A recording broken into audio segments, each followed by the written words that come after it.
My name is Dustin. And my name is Jessica. We are the Popcorn Poops. Here at Popcorn Poops HQ, we produce a movie podcast and commentary track hybrid that may be synced up to whatever film we're talking about or enjoyed as a standalone audio program. Today, we will be watching the 1994 film Dumb and Dumber, directed by Peter and Bobby Farrelly. If you are syncing this recording up to the movie, go ahead and start the film and then press pause as soon as the New Line Cinema logo completely fades to black. It's time to start the film. Syncers, press play at the beat after the countdown. Ready? 3, 2, 1. And we're rolling. This is so a Dustin pick. It is indeed a pick. And do you know how you can tell on the Popcorn Poops podcast who picked the movie? Oh, I don't know. You really don't know. It's not like we haven't talked about this. Whoever says their name first in the intro is actually how we worked it out as the indicator of who has picked the film for this week. So I introduced myself first, so this is my pick for the week. But yeah, this is Dumb and Dumber by the Farrelly brothers. I'm curious. This is a movie was a big part of my childhood and remains to this day one of those movies that I can continually go back to and find a lot of the same things funny that I did when I was a child, which may speak to my development as a human. Yeah. But I'm curious what your history with this movie is. I don't have one. I mean, I've seen it before, but not like because I wanted to or anything like that.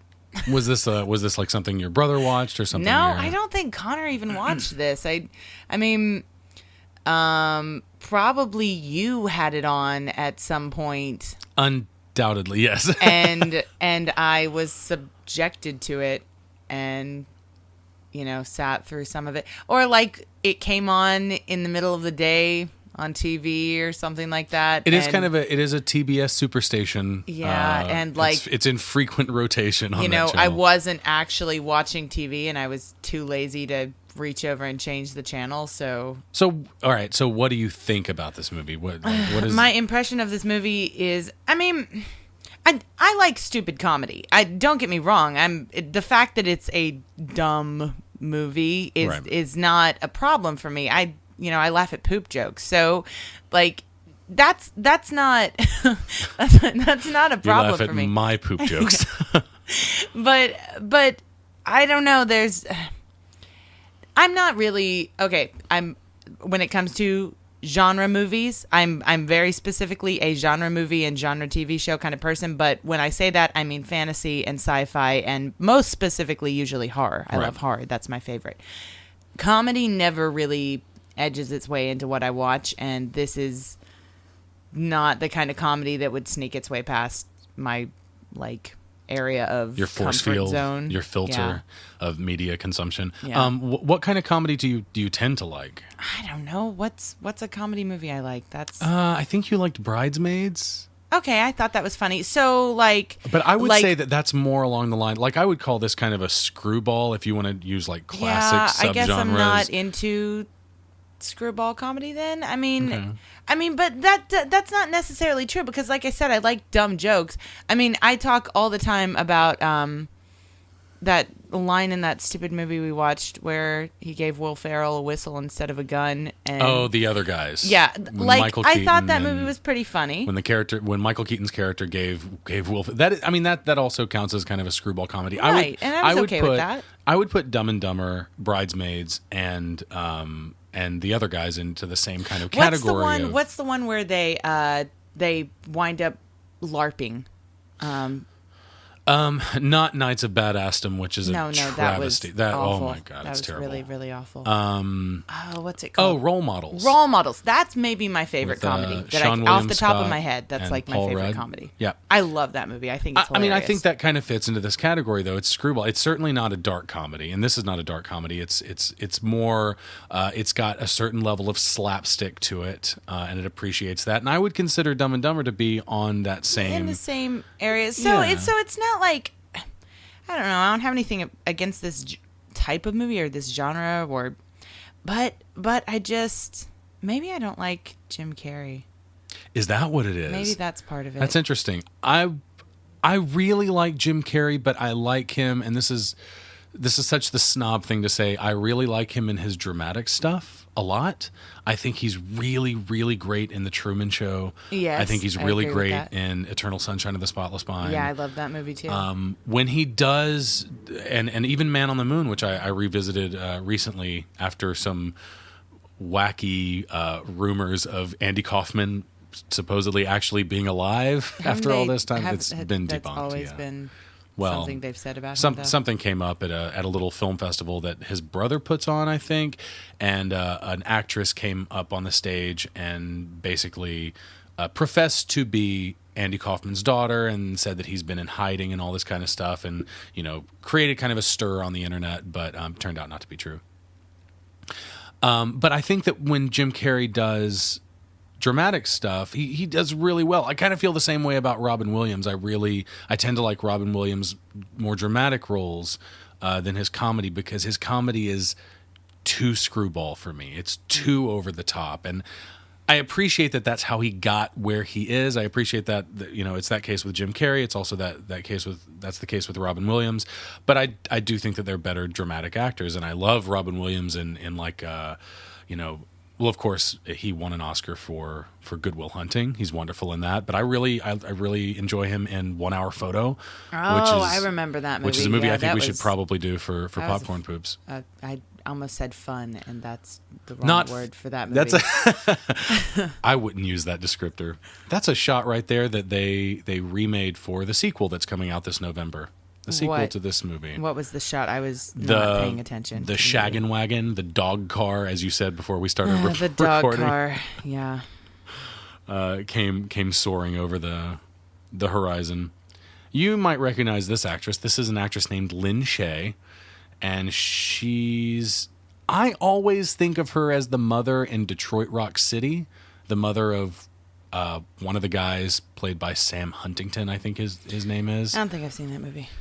But you would probably recognize her from, well, what is it Sinister? Insidious. One of those one word horror. I don't remember which one it was. I think it's Insidious. Insidious? Is it Insidious? The sure, one with, I don't know. They were basically like the same thing, right? They weren't basically the same thing, but that's fine. I think they all get kind of mixed up. I mixed them up anyway. I think it was Insidious, the one with Patrick They all Wilson. came out like in the same year, and they all had almost the same name. Sure, but her name is Lynn Shay. Yeah, she was the one who was the ghost medium or whatever. Yeah, and then she's actually a ghost in the second one that helps them. Yeah. Helpy helper ghost. Man, we watched both of those. We did. I don't remember a thing about them except for Lynn Shay. Because I like her. I tend to like her. She's also in the prequel to this movie. Have you seen the prequel? There's a prequel yes, to there this is. Movie? What? To Dumb and Dumber? Yes, it's called Dumb. Is it just called Dumb? It should be. I would describe it that way, but it's called Dumb and Dumberer, When Harry Met Lloyd. That's awful. It is terrible. It was made after this movie, I'm guessing. Yeah, it was made, I think it was like in 2003. Yeah. Prequels that are made 9 years after this. After a movie usually. Oh, it's awful. Oh, it's terrible. It's so bad. Oh, dear. There are I remember that Shia LaBeouf is in it. I don't even remember Lynn Shay being in it. I just saw that on IMDb, and I was like, oh, interesting. Lynn Shay plays 2 different characters in Dumb and Dumber and its prequel. But, she's an actress that gets around. She's been in a lot of stuff. I think she qualifies as like a character actress. 2 things in the prequel, maybe one thing in the prequel. One thing in the prequel that I thought was funny when I saw it, and that was Bob Saget saying the word shit. I think we saw this movie together. A lot. Maybe we did. Where there's a scene that's supposed to kind of replicate the... Not entirely replicate, but kind of mirror or call back to the diarrhea scene in this movie with Harry, the character of Harry, played by Jeff Daniels. Is it like he's in a house or something? He's and in somebody's trapped house. in a bathroom, or you're making me recall this. It's a dark spot in my memory, but It was a dark spot in my life, a very dark 90 minutes. He's in somebody's bathroom, and he has like a chocolate bar that melted in his pocket. Yes, I did see this movie. And he's trying to he's trying to get it off his hands, and he wipes it all over the walls, and he escapes out the window, and Bob Saget comes in and just says, he shit everywhere. He shit all over the walls. He shit, and he says shit. It's a PG-13, so they can say shit as much as they want, but he probably says shit 30 goddamn times in like a 3-minute scene. And that cracked me up when I saw it. Right? It's not a film I've revisited, so I don't know if that stands up. I do know that they try to recapture the magic of that joke at the end of the movie when I guess Harry jumps on his car and he's got mud on him or something like that. And Bob Saget somehow thinks that the mud is shit, so he says, he shit on my car, and then the credits roll. I don't know. It's a really, really bad movie. Not even like bad fun, just makes you feel bad, makes you sick to your stomach. But anyhow, I don't know what we. But did I just say anyhow? I'm gonna make that a thing. So anyhow, anyhow, this movie, it's much better than the prequel. Well, I mean, to you, but to me, like, I don't know. It's just not. It's not something that I would watch by choice, really. I would. I've revisited this quite a bit. I know you have. And I like these gangster characters, and this is part of what I like about this movie is that it's not just a dumb comedy. It's about two guys that are really dumb, but they're in the real world. Like the world functions around them normally. It's not just like everything is wacky. This is a fantasy land where everything is all. But it's kind of like, crazy. I mean, this is going after the same. Maybe I'm pulling this out of not really knowing what I'm talking about, but like The Man Who Knew Too Little and stuff like that. Right? The Bill Murray. Yeah. I think I saw that with my dad when I was a kid, and I'm pretty sure it's like the same kind of thing, right? Where it has been a guy so long since I've seen that. I think you're right, though. A guy that's who not so is smart. not so smart, right. Who gets involved in stuff that he thinks is. There's a crime plot to it. And isn't he thinks that it's he thinks everything's a joke or something, but it's or a game or something like that, and it's actually really going on. And these guys are kind of playing the same thing. Because like they don't really understand what's going on around them, and just by dumb luck. That's a good way to put it. Dumb luck, they stumble upon, fortune that kind of drives them through the plot. The things they do, people misinterpret as the things that they're doing because they know what's happening, even though they don't.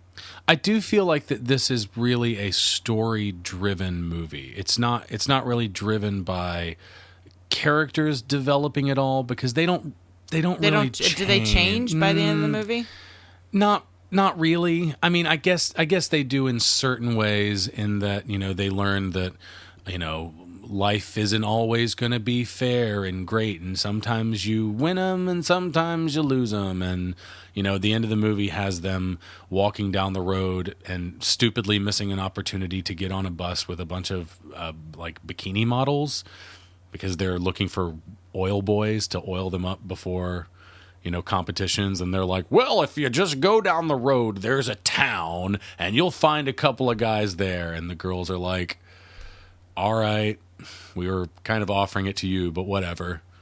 And then, they drive off and Jim Carrey's character says something along the lines of, two lucky guys are going to get to ride around with those girls for the next couple of months. And Harry's like, well, we'll catch our break. And then they walk down the road, and it's, they're dumb, and it's obvious that they're missing opportunities in life because they're dumb. But they're okay with that, and they spin it into a message about like sometimes you get you get dealt a bad hand, but sometimes it's not so bad, and but they don't really change that much. Is this guy breaking the bird's neck? He's tearing off its head. That's awful. Yeah, it's pretty awful. I really hate the dog car. Do you really? I really do. I think it's got a lot of personality. It does, but like, as an actual object that exists in the world. I don't know. I think it sets this movie apart. I think it's part of what gives this movie an identity. But I mean, I can see how it's a little, it's dumb. We should have a dumb counter. If this was How many times if this was a say YouTube video, that's dumb. Then we could make His a large dumb hat counter. is dumb. Oh, going to get the essentials, of course. Rhode Island slut. Are there really places that sell porno magazines, like in the streets, just like in newspaper vending machines? Well, in this universe, there certainly are. I mean, I would believe that here, maybe in Japan, they have a vending machine for everything. Oh, sure. Yeah, I think I've seen porn and I've seen. You can get beer and vending machines all over the place. You can get what not else? all over the place. But But I mean, you can. Pretty. Not really. I know I've seen around one. our house where we can get it. Beer and vending machines. At least like in Scuba. I've only seen one. I've only seen one ever, and that was up on Scuba Mountain, and maybe one in Tokyo. Maybe I've seen two. They're not that common, but of course they sell porn in like convenience stores, like it's readily available. But yeah, I'm. What you said you don't like Jim Carrey? Is there anything that you do like him in? I mean, I said that not really thinking about stuff that he is like when you started to say what is it? Eternal Sunshine of the Spotless Mind. Yeah, I remember I liked that movie. You just don't like his comedy. I guess I don't. I think of The Mask, right? Yeah. And I really, really hated that. I never watched it as a kid. I went back and watched it as an adult pretty recently, actually. I guess it was a couple years ago where I was like, I've never seen that, and I downloaded it, and it was just... You didn't like it? I really hated it. I don't hate that movie. I don't love it either. I think it's fine. I think it's funny. This is, of the three movies that came out this year and made Jim Carrey a star, which is something I kind of wanted to talk about. This came out in 1994, which was the year of Jim Carrey. Like, it was the year that he became a superstar. Because I think the first thing that came out that year was maybe The Mask. It was either The Mask or Ace Ventura. Do they believe that the bird's head got ripped off because it was old? No, they believe the bird's head fell off. He was pretty old. But yeah, this year I think Ace Ventura was first. The first Ace Ventura Pet Detective came out. You've seen that, I think. Probably. Yes, and again with I really wasn't. I mean, again, like, I don't think I've ever sat down and sincerely watched that, but the impression that I have of it in my head is not a positive one. Yeah. I don't particularly care for the first Ace Ventura movie. For some reason, I like the second one more, which I know is not really a popular opinion. Ace Ventura: When Nature Calls. But yeah, no, I'm not really into that. Like, I think he's fine as a comedian, but he is a bit over the top. But yeah, again, in 1994, Ace Ventura: Pet Detective came out, and then The Mask came out the same year, and then in December of that same year, this movie came out. Man. 3 huge Maybe that's comedies why, back to like, back to back. I remember in my childhood, I remember when Jim Carrey was a thing. It when was it was just like all of a sudden, here's this guy Jim Carrey, and he's in your face. It was in 1 year. It was that like makes Jim sense Carrey now is that the thing. yeah, it was. Man, how did he do that? How did he make 3 movies that came out all in the same year? He worked his ass off, is what he did. I mean, that's the only way you do that. He must have not. He had been working like, on a TV eaten show, or slept the entire year. It's possible. He had been working on a TV show called In Living Color. Do you remember that show? No. It was kind of I didn't watch TV. It was kind of it was a sketch comedy show, kind of like an SNL, like Mad TV kind of thing. And he was pretty funny. He played a famous character called Fire Marshal Bill on that show, where he like tucks his lip up under his teeth and does this weird face, which, that's what he does. Right. Makes that weird face and gets paid millions of dollars for it.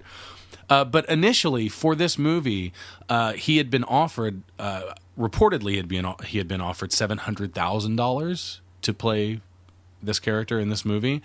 And then Ace Ventura came out, and it opened at #1 in the box office. So by the time Carrey's agents had renegotiated with the film's producers, his salary had upped itself to $7 million. Whoa. From $700,000 Whoa. to 10 times that much, to $7 million. So it went from, man, the next few years of my life are going to be awesome, to I'm never going to have to work again if I don't want to. Never Basically, again. I can do this one movie and then just disappear for the rest of my life and live like a king. $7 million. That's outrageous. Not only that, but $7 million is half of the budget of this movie. Wow. Half of what it cost to make this movie Was went into Jim Carrey's Carrey? pocket. Yep. That's insane. Just because he had such a good year. It was the year of Jim Carrey. It's an amazing thing, and I don't think people really give him credit for it. Like, that's something that you kind of have to go hunt out, but I think that's something that you need to know about Jim Carrey if you care about him at all as an actor or comedian, or if you care about like actors in general, is that Jim Carrey became a star almost overnight, but it wasn't a luck thing, it wasn't a chance thing. He worked his ass off to do it and starred in 3 huge movies in 1 year.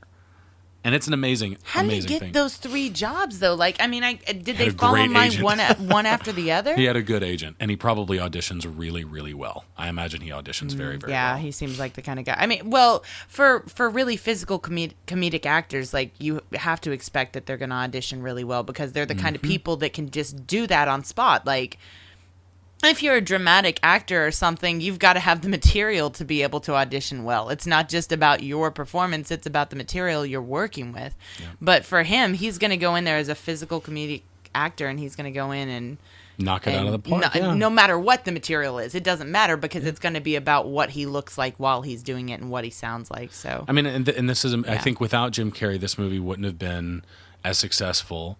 This is awful. Here's the bird again, and its child head is taped onto its body, and a child is stroking it. So that's something that worries me about the sequel. I've heard that they found the actor who played the blind kid, Billy the blind kid, and they've put him in the sequel. So he's supposedly in the next movie, which is the kind of thing that worries me about a comedy, film sequel, is that's like, oh, we have to hit all of these notes, we have to bring all of these things back, and comedy just doesn't work that way. Like, the element of surprise is one of the things that makes comedy work, and when you revisit something that you found funny at one point, I think you laugh for different reasons. Like, you laugh because you remember it being funny. And I think that when you see something new that tries to replicate something old, you're not surprised by it, but you're not remembering it the exact same way, because it's kind of a facsimile of what came before. And I just think that in general, comedy sequels aren't as good because of that, because they so often try to capture very, very specific things from the first movie. What was the movie that you came back from where you were talking about this? Was it Anchorman? Yeah, Anchorman's like that. The Anchorman 2. Anchorman 2? Yeah. I haven't seen it yet, and I want to, but I mean, it's because funny. The first one I thought was it's really funny, and there's stuff in it that's great. There's a song that I think it's a song that Ron Burgundy sings to a shark that he catches named Toby, I believe. I believe his name is Toby. Just right there. And Toby the shark and Baxter become best friends. Like, there's a whole chunk of the movie that's so weird, which is what I love about it. I love those moments about it where Ron Burgundy is blind.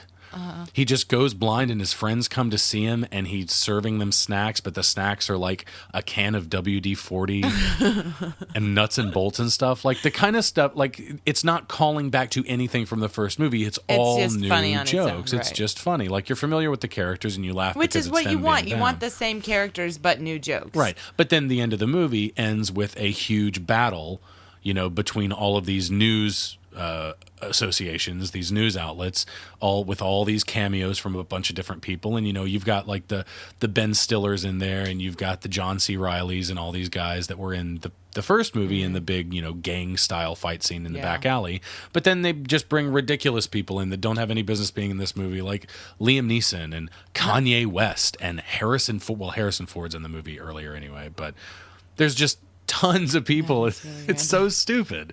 Like, it's stupid and it's kind of funny, but it's not really. Like, that I think comedy sequels in general have that kind of fundamental problem. And that's what I'm worried about. Because you don't expect something. It's the element of surprise. Yeah, exactly. And this actor right here, what's his name?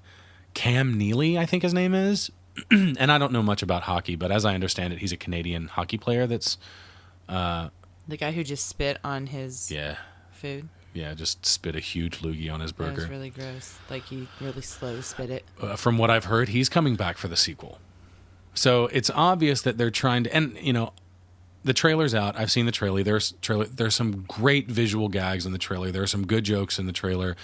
There are also some really bad jokes in the trailer. I was telling you about Harry names their new cat Butthole because he has a butthole, and Jim Carrey says good name, and that's supposed to be funny. Oh, goody. Yeah.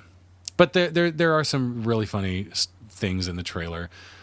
But they're also casting, Cam Neely and having him reprise his role as this character, Seabass. He also appeared in another Farrelly Brothers Jim Carrey vehicle called Me, Myself, and Irene.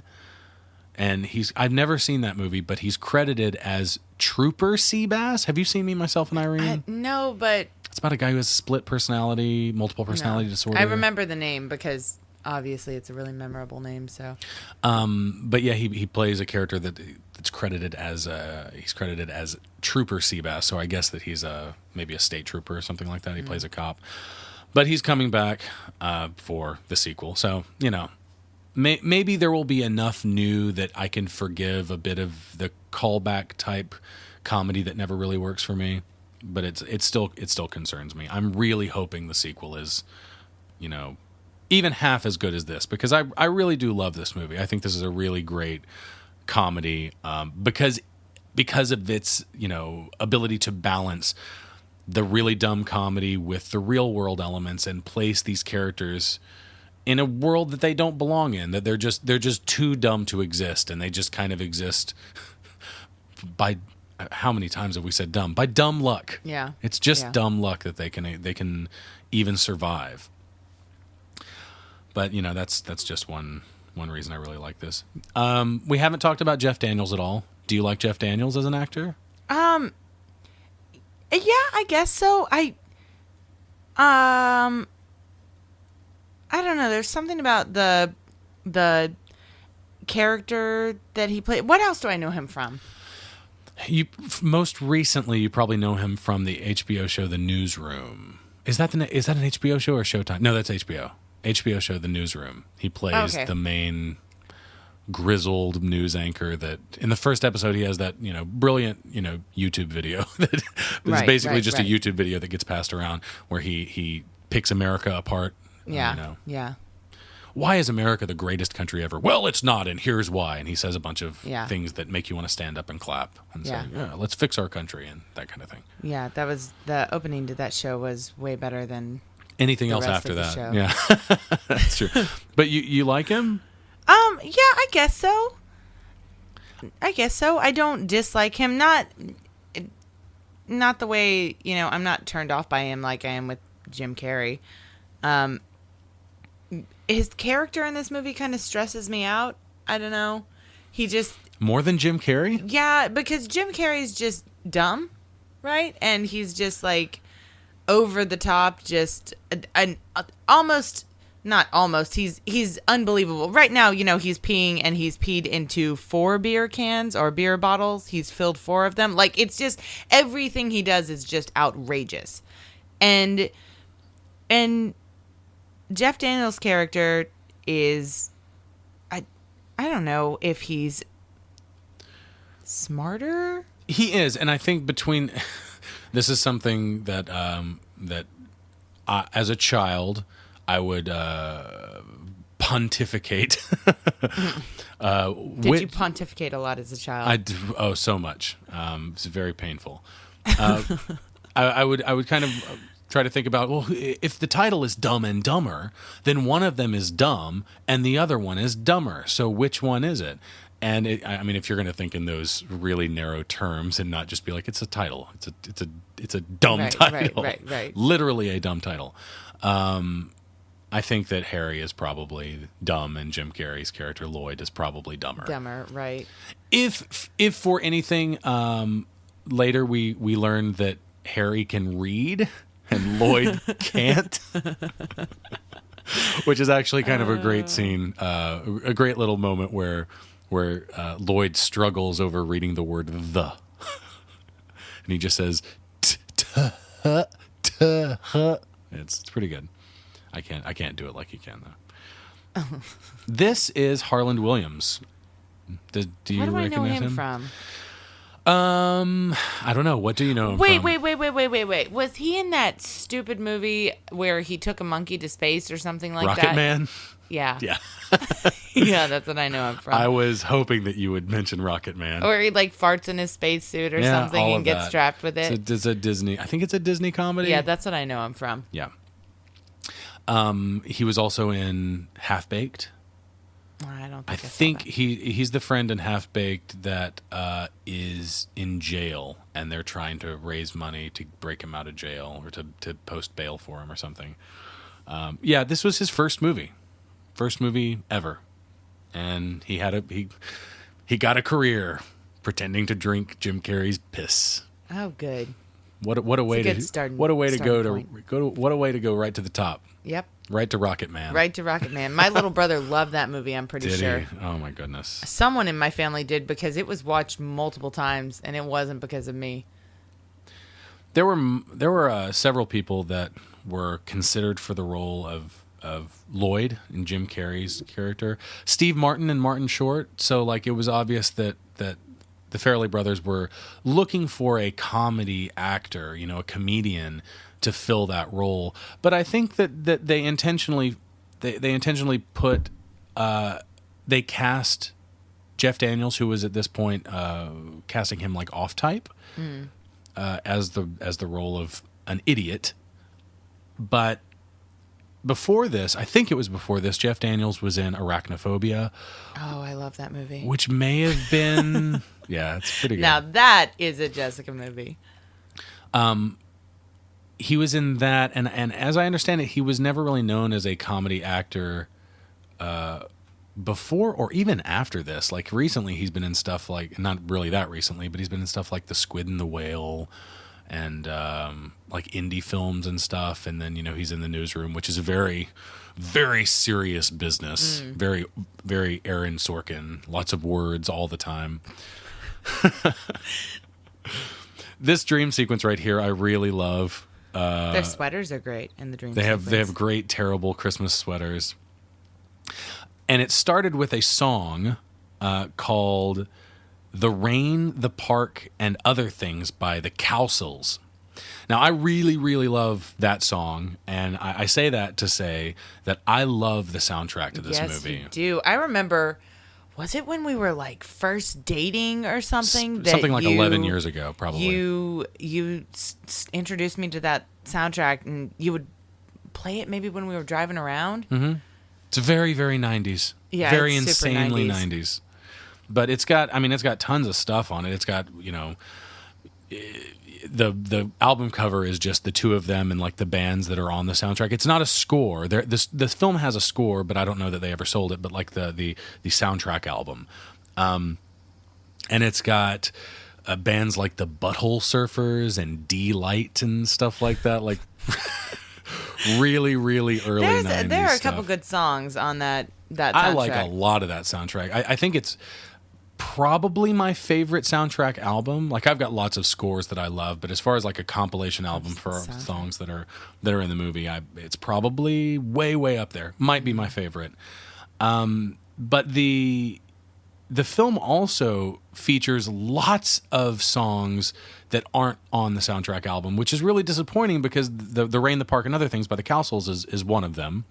Oh Pretty Woman, which is featured later by Roy Orbison, is not on there. Rolling Down the Hill by the Rembrandts, by the Crash Test Dummies, Red Right Hand by Nick Cave and the Bad Seeds, Can We Still Be Friends by Todd Rundgren, who actually was a rocker who did the score for this movie. What score this movie has, he did it. Boom Shakalak by Apache Indian, and I think that's what opened the film. Strangely enough, though, there is a song by Willie Oneblood, I think, is the artist's name. It's a song called Whiny Whiny that's on the soundtrack. And I don't remember it ever appearing in the film, but it's very, very similar to Boom Shakalak by Apache Indian. It's kind of a reggae. We are still in the thing. dream sequence. We are, and and he just ripped out this guy's heart. He did. And puts it in a doggy bag. This is a great little that actually sequence. says doggy bag. Why do we call them doggy bags? Because you bring it home to your doggy? Yeah, I guess so. You bring home chicken bones.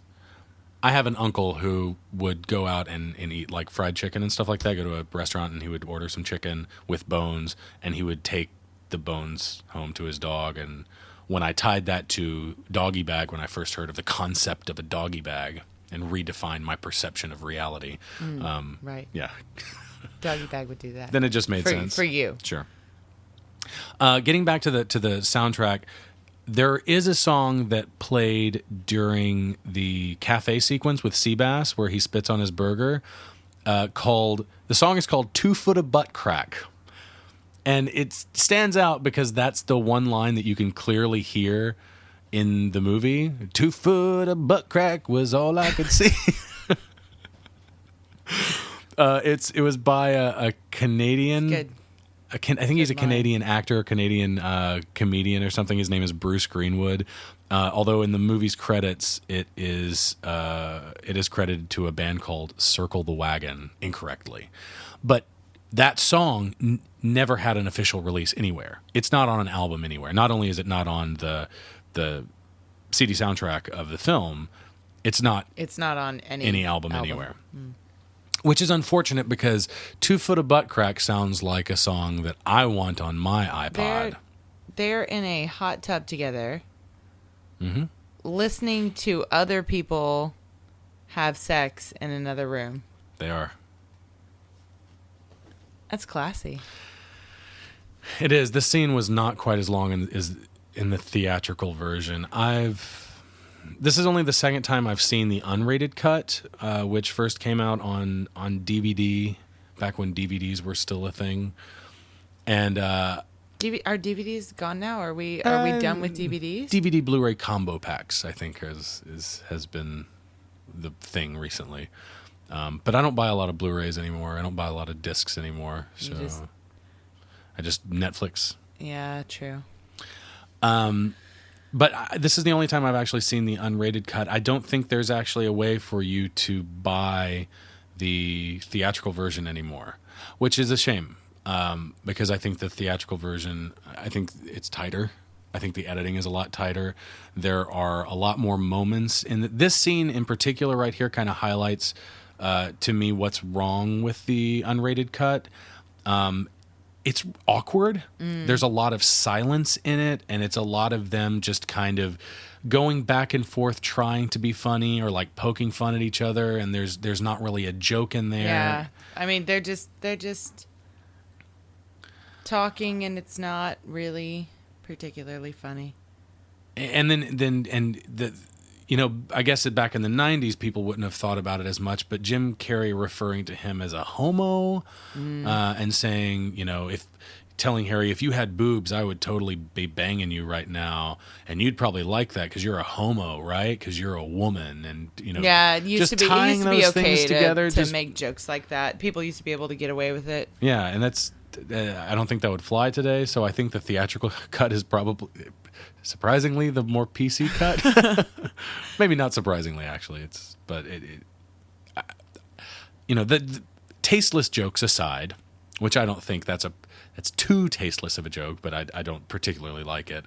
There are a couple of scenes in this movie. Actually, I kind of understand why they have this moment in here because later on, Lloyd encounters Seabass at a truck stop and is almost raped by Seabass. And following that is an extended scene that wasn't in the theatrical cut where Harry gives Lloyd a hard time about almost being raped by a big trucker guy. and says essentially the same kind of things. It's like, oh, you're a homo, aren't you? I bet you liked that. I bet you wanted that, didn't you? And Jim Carrey's like, oh, you need to shut up, that kind of thing.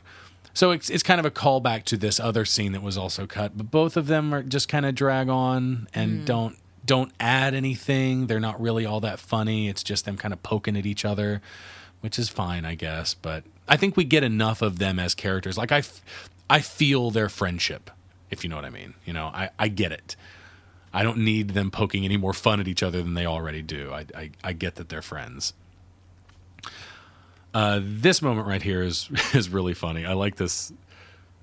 The guy, this actor back here, banging on the window of the. Get off the phone. The telephone booth. It's good. Punches him through the glass. No, I'm sorry. My favorite telephone booth joke of all time came from that. Oh, what is that movie? Was it Adventures in Babysitting? Yep. Where the girl's trapped at the bus stop and she's on the phone and the homeless guy comes up and bangs on the window and is like, "Get out of my house!" Mm-hmm. That was my favorite telephone booth. Yeah, that's a good joke. They had a conversation about Harry having a girlfriend at some point named Freda Felcher. Felching being a bad thing that we don't really want to talk about because felching is gross. Mm-hmm. But they're obviously making a joke before people knew what felching was and they could get away with it. Yeah. Yeah.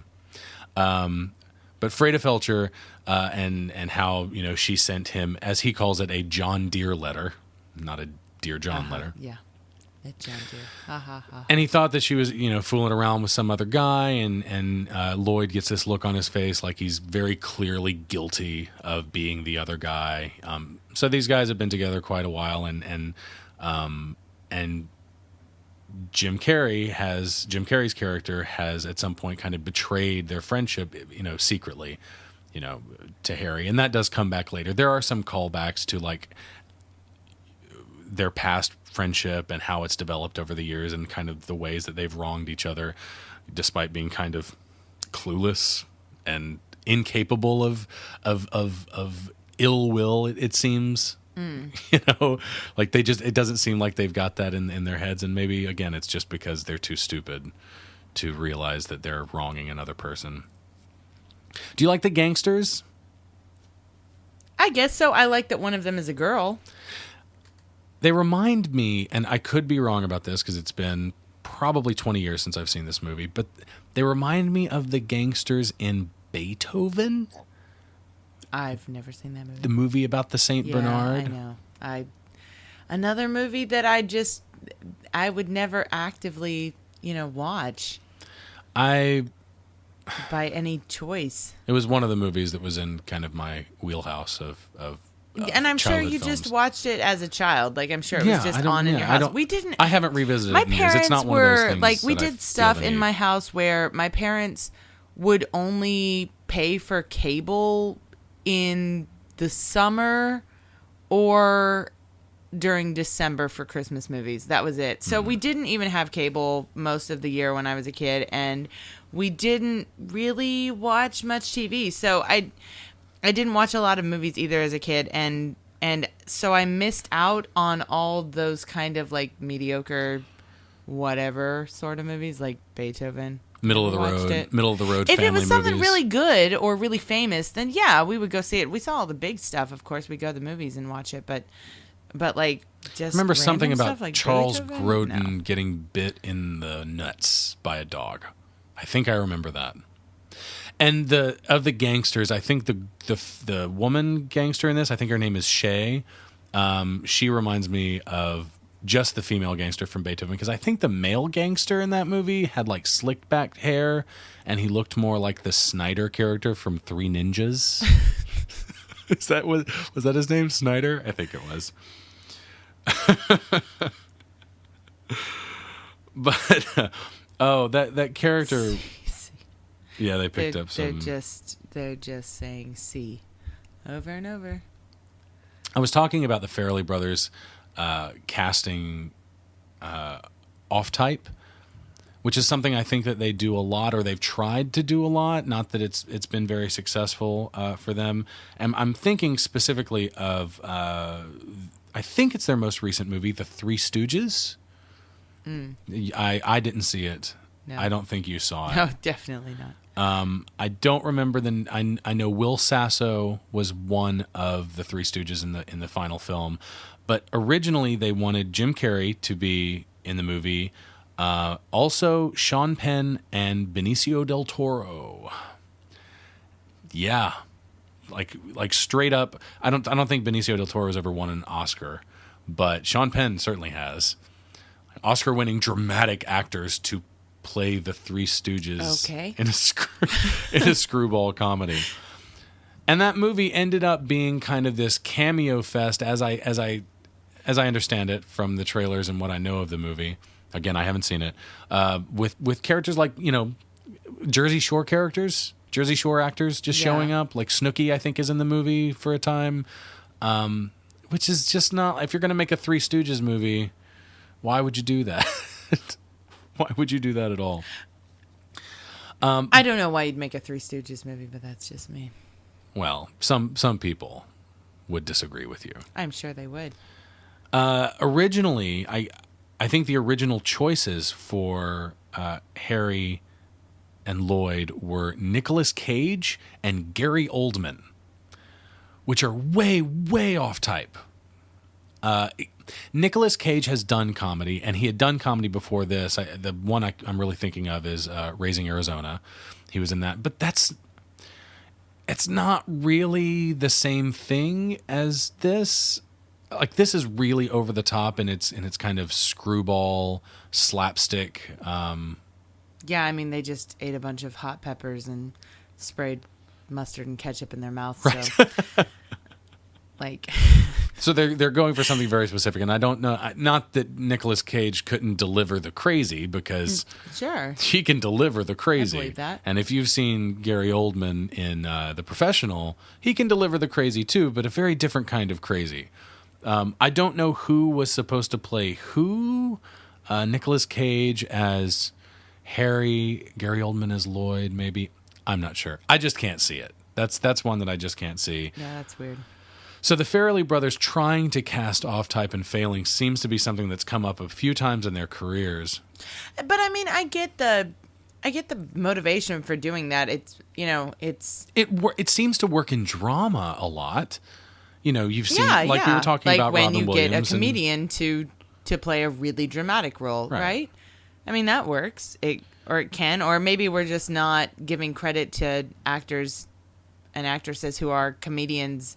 That the fact that they're comedians probably shows more to their talent as an all-around actor than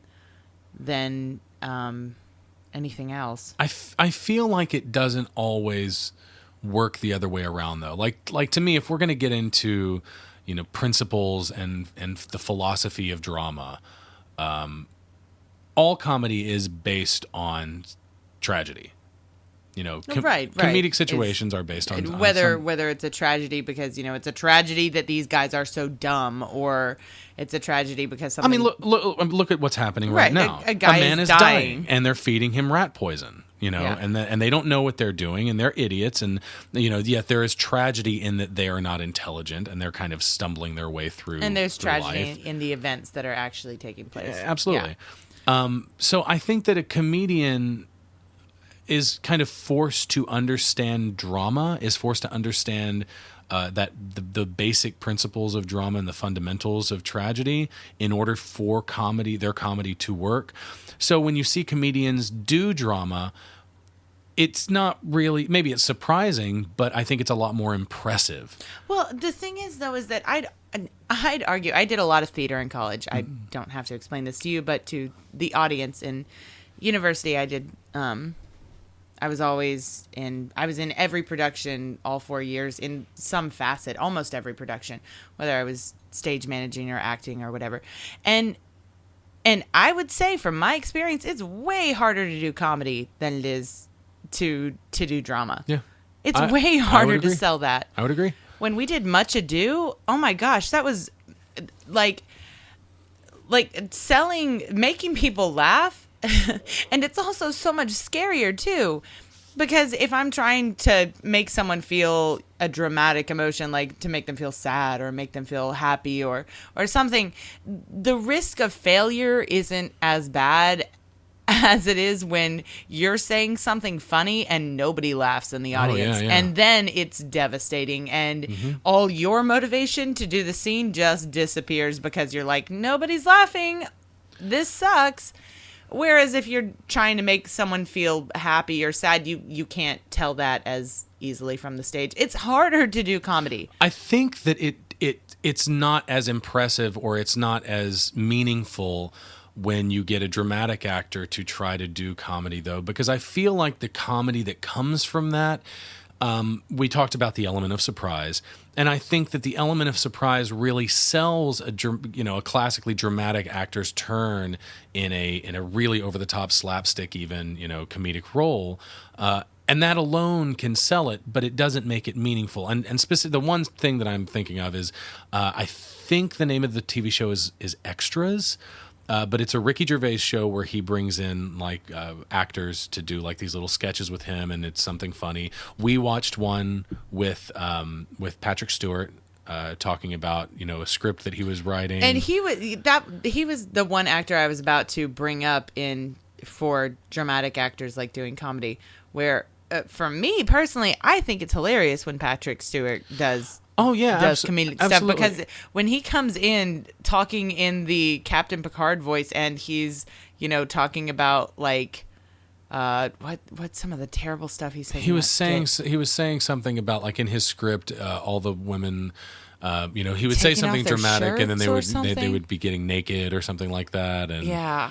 Just talking about really highbrow stuff, and then like injecting kind of this really lowbrow filthy, element into it, terrible things, and it was. I think it's funny when he does stuff Patrick like that. Stewart, I feel, has a better understanding of comedy because he is on. He's worked with Seth MacFarlane. He's been on American Dad. He's done voices for Family Guy. He's a a recurring character on American Dad, but he's been doing stuff on Family Guy. I think he understands comedy. I think he can actually bring something to it beyond that. Oh, isn't it crazy that this actor who played Jean-Luc Picard and is like a classically trained Shakespearean, even kind of British actor. The highest of the high standards. The highest of the highbrow, right? Yeah. I think he can elevate what he can elevate, or he goes beyond that, and his comedy, he's able to elevate above the gimmick.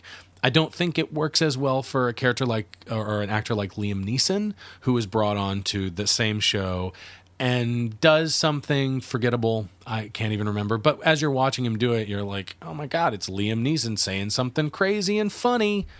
And he's Liam Neeson. He's, I'm going to find out where you are and who you are, and I will kill you. The guy from Take It, super serious, beat the hell out of guys for, 90 minutes, that kind of thing. He fought wolves with his bare hands. That kind of actor. Fucking Schindler. Come on. Or is that Ralph Fiennes? I can't remember. Anyway. I don't think it works as well. I feel like I said that to say that I think comedians can do dramatic turns and often create something meaningful with their performance. I don't know that dramatic actors can always do that. The reverse of that is. But yeah, I mean, casting against type, casting dramatic actors into comedic roles, I think is gimmicky, can be gimmicky. Although I do like Jeff Daniels in this, and I think he does have a sense for comedy. Arachnophobia is a comedy. The rape scene. It is. Right. That was not in the theatrical cut. The happy place. The happy place thing where he grabs his nuts. In a leopard print thong. Yeah. Pretty gross. I guess what this I don't pubic hair hanging out. I guess what I don't like about Jeff Daniels in this is he comes off kind of mean. And really? Okay. To me, I guess he does. That gets worse later, I think, when he kind of steals Lloyd's crush away from him. And then Lloyd has to go to extreme measures to get her back. But none of them get her because she's married and they're too dumb to ask her a basic question. But The original script for this, as I understand it, written by a guy named Bennett Yellen.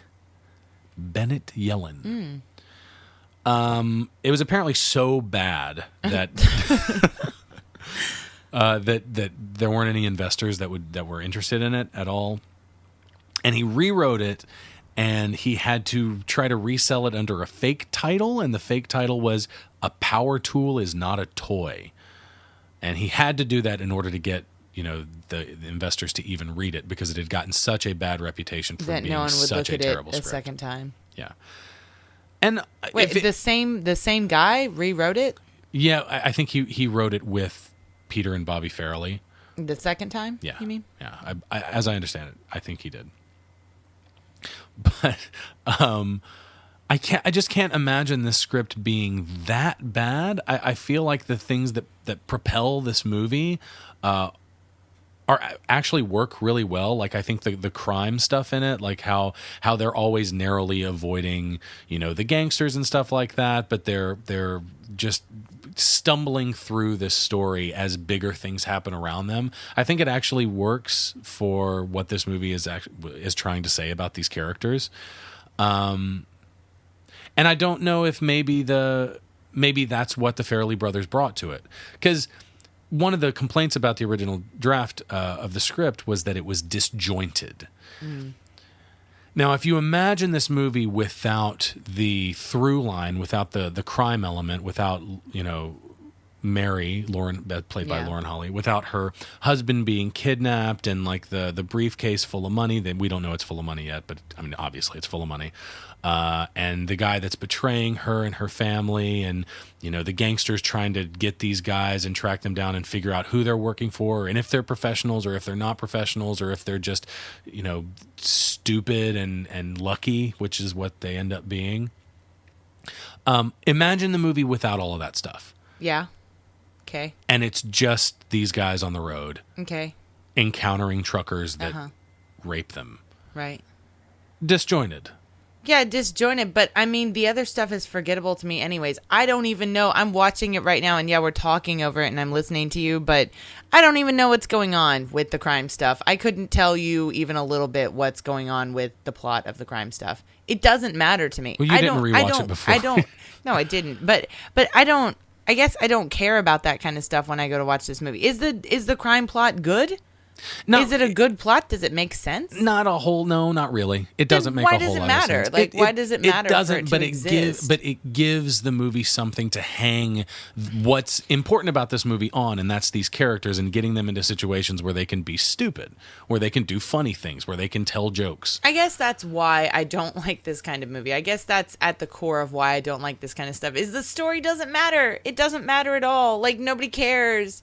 What if somebody got kidnapped or something in some bags of cash or whatever? Like, it doesn't. The story doesn't. But you prefer high concept comedies, and I understand. I really love high concept comedies like Shaun of the Dead. Right, that's one of my favorite movies. I love that. Where movie. the story absolutely drives that entire. And I said that the story drives this movie, and I think it does. But in a way, you're right. The story doesn't matter. It just gives kind of this structure for the jokes to get on. It's just a background for. It's like okay, here are the boundaries.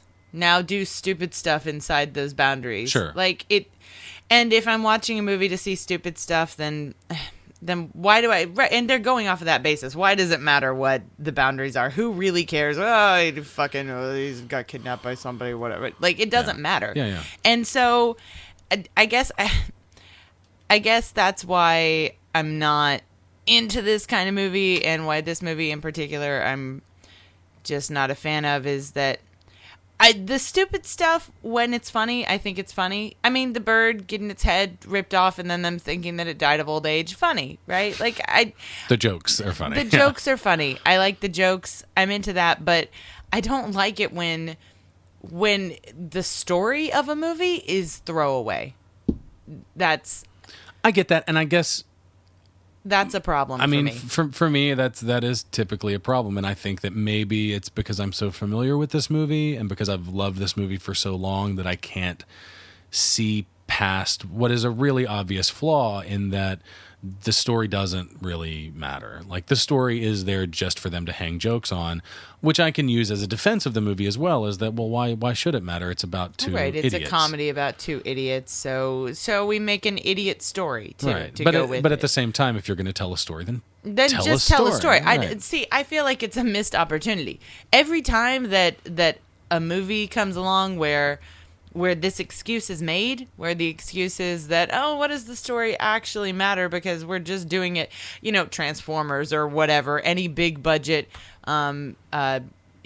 disaster movie or explosion or action movie where you don't care about the story, and it's like, I don't know, a giant thing crashes into Earth and then New York City gets terrorized and bridges are blown up and whatever. You don't care why you're seeing it, right? You're just seeing it to see bridges blown up. No, that's bullshit. But I think the character and the story elements in this, while maybe perfunctory, are... Oh, this song is one of my favorite songs. Oh, yeah, probably. I think this is my favorite song on the soundtrack. While those elements are perfunctory... What's the name of it, by the way, think, while we're saying Where I Find My Heaven. I think it's Where I Find My Heaven. I can't remember the artist. Look it up. It's a great song. While I think those elements are perfunctory, I think it's admirable that they include them in the film at all.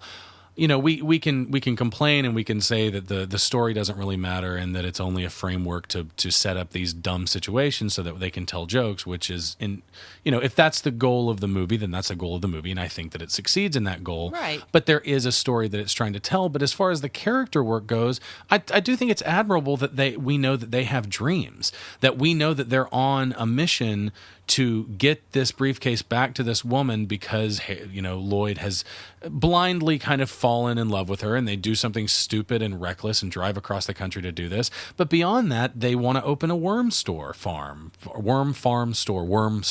I mean, that's a big dream. But I know. You've got a look on your face. I know. No, really. I'm fine with their worm farm store, whatever. But these characters have the thing is, goals. The characters I'm okay with. I'm okay with the characters. They're dumb and and they're, like I said, Lloyd is Jeff Daniels, right? Lloyd is Jim Carrey. Oh, okay. Then the other one. Harry. Harry. They were named after Harold Lloyd, which was a silent film era comedian. Okay. Respect. That's nice. Respect.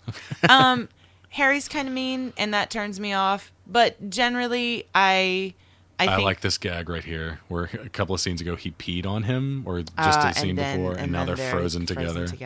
Yeah. It's not frozen to their faces. We're there, man.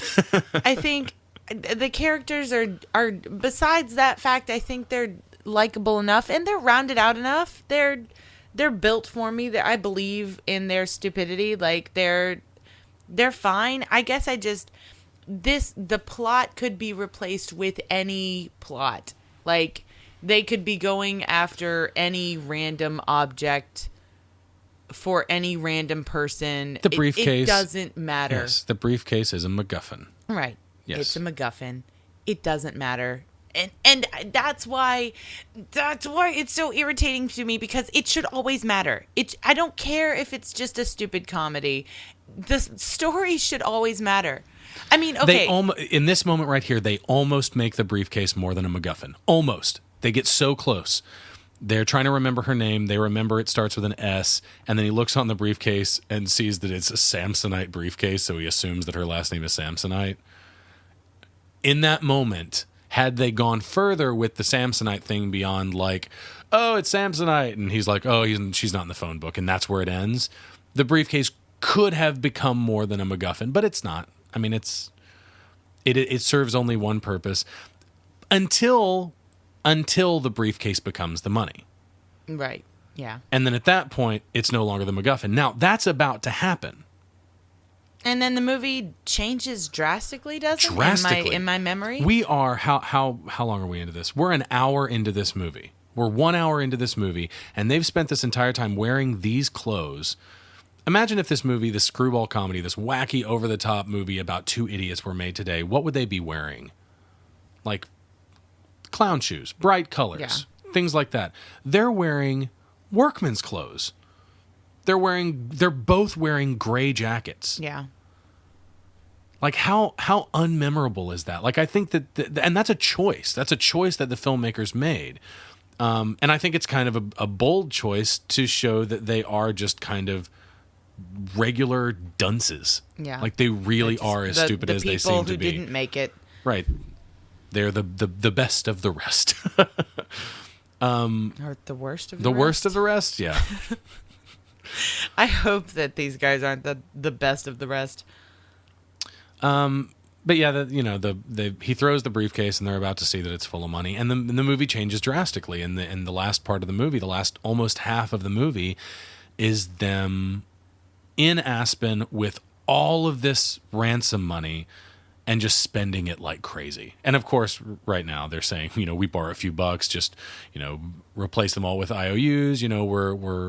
We're good for whatever we borrow. Our word is our bond. All that kind of noble shit. Totally. And the very next moment is them in the hotel being introduced to the presidential suite in what's called the Hotel Danbury. Now, the Hotel Danbury, interestingly enough, is actually called... Emperor and Empress of Japan are shortly coming to this hotel. Oh, are they? They would be We saw the Emperor. And the Empress, yes, we did. We did. Outside Tokyo Station. What does that have to do with anything? Because they're coming to this hotel. It does say how old they are. This was made 20 years ago this year. Can you believe that? And we're talking about the same people? It is the same people. Emperor Akihito and Princess Michiko, I think their names are. That's something that you come to know just by living in Japan. But do you know what this hotel is? Oh, it's the Stanley Hotel. It is the Stanley Hotel. It is absolutely the Stanley Hotel. That my parents want to visit so desperately. Yeah, your parents... Explain that. Because this is the hotel that was the inspiration for Stephen King's Shining, right? That's right. He stayed here and decided I don't to know. write I don't think he wrote Shining. it here, but he decided to write The Shining after staying here. Although the Stanley Kubrick movie did not use this location at all. Oh, I didn't know that. But the TV miniseries did. The miniseries from, what year was it? 1997, I think. 1997, there was a Shining miniseries that follows the book a lot closer than Stanley Kubrick's movie did.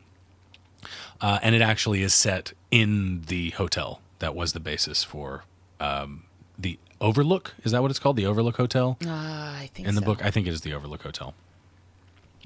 But yeah, that's it's interesting. They're supposed to be in Aspen though, and the Stanley Hotel is in Colorado. It's in a town called Estes Park, but Estes Park is actually a 4.5 hour drive from Aspen. So, imaginary hotel. They call it the Danbury in the movie, so it's not supposed to be the same thing. But the actual hotel is a very long drive from where they're supposed to be.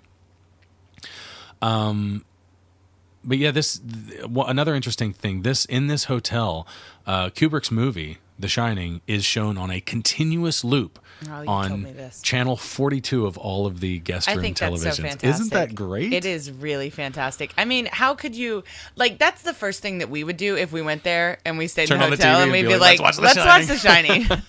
We've got to watch it now. But I think that's so. I think it's fantastic it is that such a good idea, but how many people that stay there that are like, I know what this place is, and the first thing that they want to do is like, well, let's watch The Shining while we're here. And then they're like, you can just turn on the TV anytime. Anytime. I mean, that's fantastic. Every 2 hours, it starts over again. They watch also, it start to finish. You can, if you so desire, get a ghost package, right, for your haunted There's a ghost adventure hunting package if you're so inclined. And they give you a thermometer, what are they called? A thermal mug and balloons for the kiddies. Limit 1 per family. No, but I would totally stay in this hotel. I mean, it's also a beautiful hotel. Oh, yeah. In the middle of an incredibly beautiful place. So does Michelin rate hotels too? I think they do. Like a 3-star hotel, 4-star hotel. Is that right? They do stars for hotels. I think so. Yeah. I'm they not do a rich stars. person, so I don't know. I mean, we just stay at the cheapest place that looks like it doesn't Exactly. have cockroaches in it. So, I'm not a connoisseur of the finer things. but So I'm not really sure how stars work. but yeah, I would totally stay in this hotel. One of the movie posters for the sequel that's coming out has the tuxedos, this orange tuxedo that he's wearing here and the powder blue one that Harry has on. So I guess they're bringing the tuxedos back. Yay. Yay. Great. But this this whole sequence at the Aspen Preservation Society, we've seen her before, but she's not on screen right now, but Terry Garr plays Mary Swanson's stepmother in this movie. Do you know Terry Garr? Maybe. I only know her from one thing. I know that she was a famous comedian in the 70s and 80s, maybe 80s. But she was in Young Frankenstein. Huh. Okay. Do you remember the character that asks if someone, I think it's Gene Wilder's character, wants to take a roll in the hay? And she's in the back of the cart, like literally rolling in the hay. Yeah. Because that's a Mel Brooks movie for you. Yep. There's something interesting about this actress. I can't remember what's her name. What is her name? I can't remember. Oh, Karen Duffy. That's her name. So she plays a character named Shay in this. She also played a character named Shay in another movie from this same year. A character named Shay Stanley in a little movie called Blank Check. Oh. Which also had to do with someone coming into a great deal of money. I remember that movie vaguely. Through unconventional means. Was it about a kid whose grandma wrote him a blank check and somehow they... It's not his grandma. A criminal... he messed up his bike. Started writing him a check, and told the kid to just write however Earlier much. in the movie, there was a thing where grandma wrote a birthday check that was blank, and that's how they got the idea. I don't know if that's how they got the idea. No, there was a thing in Was the movie there? where grandma wrote a blank check, and he's like, I can put any money, and his mom's like, no, you have to put like $10 or whatever. But Oh, was that it? Oh, yeah, I okay. think there's something like that early on in the movie. Anyway. And then the criminal does it, and whatever, he gets a bunch of money. He's a kid. It's a stupid movie. Anyhow. See how I brought that back? It's comedy. Good job. Karen Duffy played a character named Shay in classy. two movies in the same year. Isn't that crazy? Huh? I guess it's not that crazy. It's also, get this, it's going to blow your mind. It's also the second movie released in the same year in which Jeff Daniels, also known as Def Janiels, played a character named Harry. He played Detective Harry Temple in Speed. Well, it must have been so easy to remember his character's name for him. Harry is not, I mean, Harry's a pretty common name. Kind of. Shay is not so common. I think that's kind of interesting. Can you be typecast to a first name? Typecast to a first name? Only if they're... No, you can't. You can't. I started to come up with some dumb reason, but... It doesn't count if you're a sitcom star who's been in, 3 different shows where you play a character that's named after you. Like, Lucy. Yeah. So they're at a banquet right now for the Preservation Society of something, Aspen Preservation Society, where they've decided to preserve, I guess, on a preservation. A rapist wit? Mm-hmm. Yeah, he did say that. 2 Icelandic snow owls, which I don't know if are real. Maybe they're real. I'm not sure. But the ones in the movie aren't real because they're very clearly puppets, very clearly animatronic puppets that were imagineered by some poor soul at New Line Cinemas. Snow owls. Yeah. So Jim Carrey's character, Lloyd, has sent Harry off to try to set him up with Mary. So he's going to get Mary to look over at the bar, and Jim Carrey's back there putting off the vibe, which means he's gyrating and moving his hips and unhealthy ways. And then, of course, Harry is going to end up accidentally setting up a date for himself with Mary, which leads to all sorts of problems, up to and including a hilarious scene where Harry shoots chocolate out of his ass. Just liquid, just mud butt flowing. Which also has an extended moment that it's not all that great. They extend that scene. Not that scene needed to be any longer. Do you remember that, right? Yeah. Is that the thing from this movie? I feel like of old movies that we watch, I feel like there is a moment, a defining moment. We talked about the dinner scene in Beetlejuice when we did that. Like that is that scene. That is that movie for a lot of people. What's the defining moment of this movie? Do you think the diarrhea scene is the defining moment of this movie? I don't know. There's not a defining moment for me in this movie. I'm sorry. I feel like it is. Oh, here's Terry Garr. She looks good. Right? Yeah. I think she looks really good. I think Lauren Holly looks really good. Yes. In fact... Yeah. Is that the red-haired woman? Yes. Yes, she's really pretty. She was actually Jim Carrey's wife for a time. They met. Yeah. Oh. They met on this movie. But interestingly, she turned down a role in Ace Ventura: Pet Detective from this very same year. Mm-hmm. So, but she ended up co-starring with him in a movie later the very same year. And then they married. They met on this movie. They married 2 years later. So I guess, they were destined to meet and get married one way or another. I guess so. But then, and then destined also get to divorced, divorce a year after they got married. So maybe not so destined. Well, you can be destined to do lots of things, I think. Did you hear his joke about the Shih Tzu and the Bulldog? No. Can you guess what the punchline was? One time we bred a Bulldog and a Shih Tzu. Bullshit. You got it. My brain hurts after that one. If I had to pick one of these tuxedos, which one would make you divorce me less?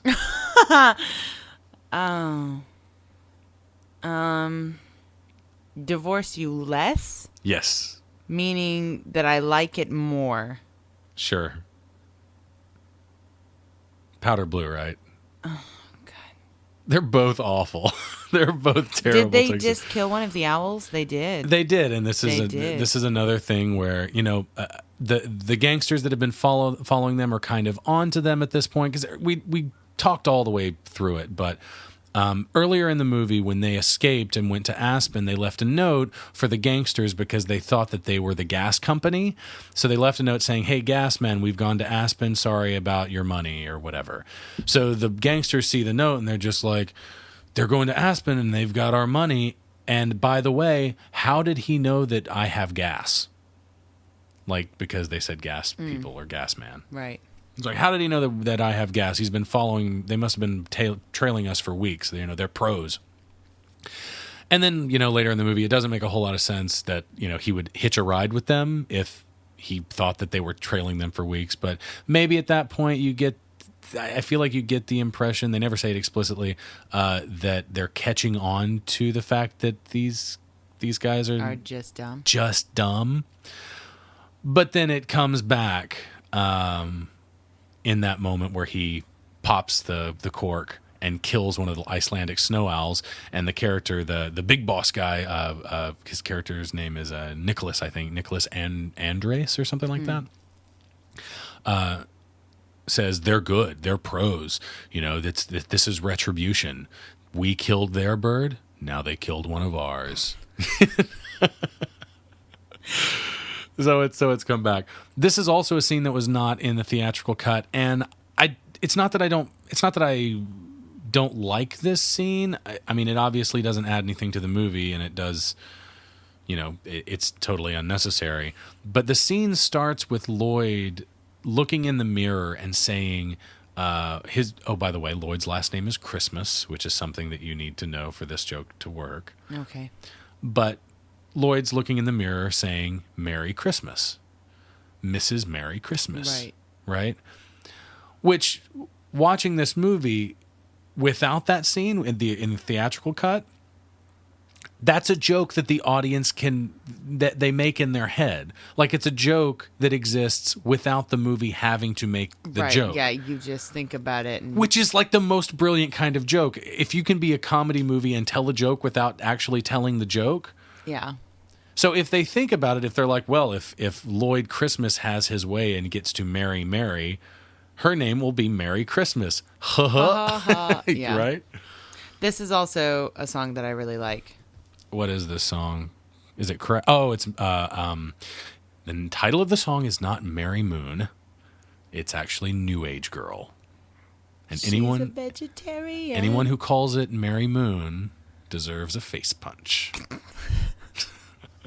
So I was just listening to Mary Moon and Anyhow.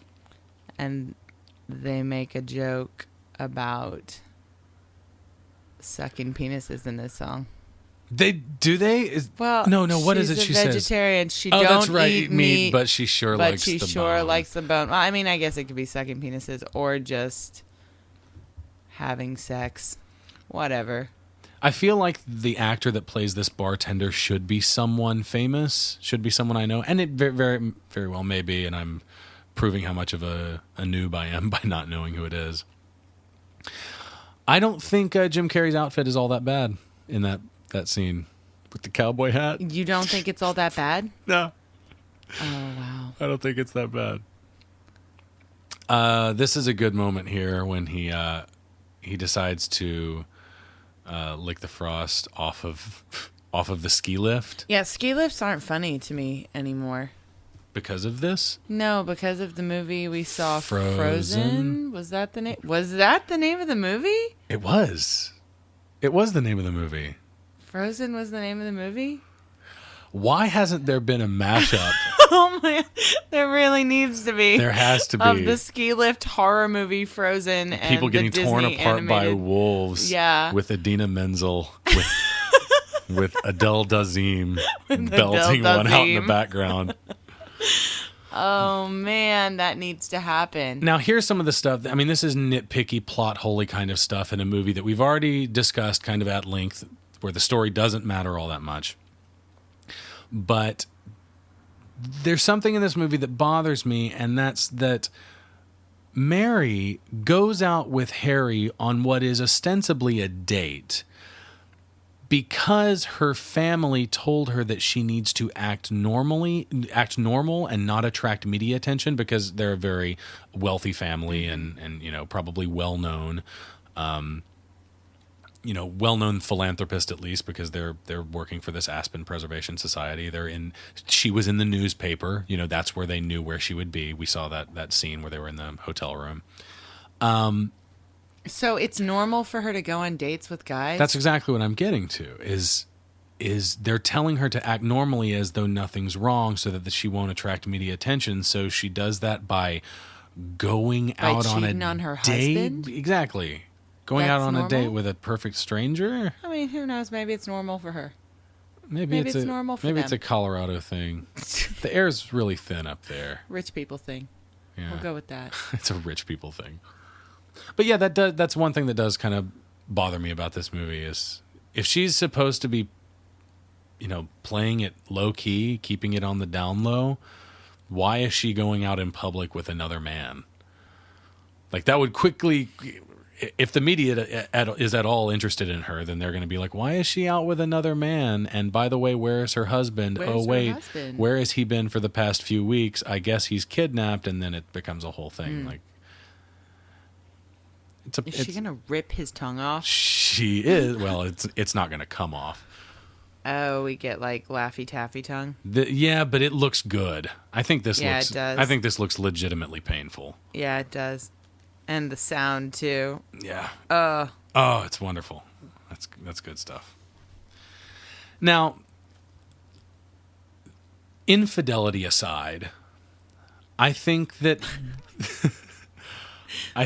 this is a really sweet little montage of them building a snowman together and getting in a snow fight, and him putting a penis on the snowman. Yes, him putting a dick and balls on the snowman.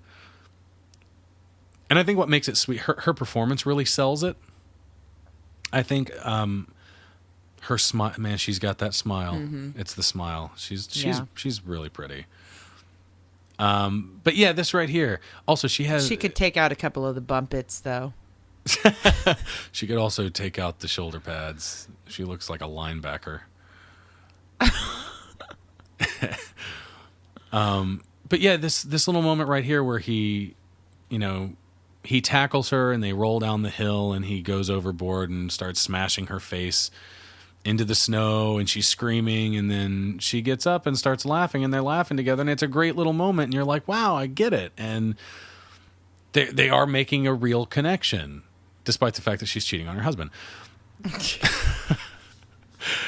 And he drops her off at her house and she gives him a kiss on the cheek. There's a line there, right? There should be a line there. Like she's crossed that line. Yeah. You would think. But that is the moment where Lloyd sees them. Lloyd is about to get information from the bartender about where Mary lives. And he's going to go up there and he's going to see Harry dropping him off and see her giving him a kiss on the cheek. And then he's got to get revenge. And that's where I've really built it up. It's where the diarrhea scene happens. I'm so excited. It really is a crowning achievement. I bet. In movie making.